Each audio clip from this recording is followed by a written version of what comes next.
Audio Jungle.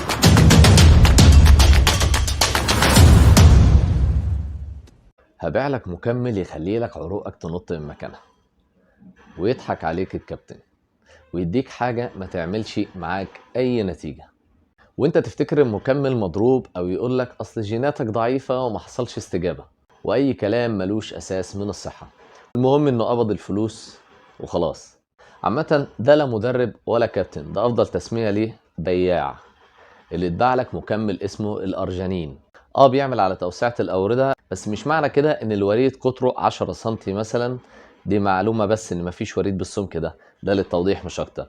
الأرجانين تأثيره بيبان على الأوردة فبيحسن من تدفق الدم، لكن مش هو اللي بيبين لك عروقك. عروقك هتبان لما دهونك تبقى قليلة، البامب عندك عالي، وراستك تسمح بكده، ان الأوردة اساسا باينة. في ناس عندها مضخات دم من غير ما بيتمرن وراسته كده. ملكش دعوة بالمضخات اللي في أدرعة لعيبة الفتنس.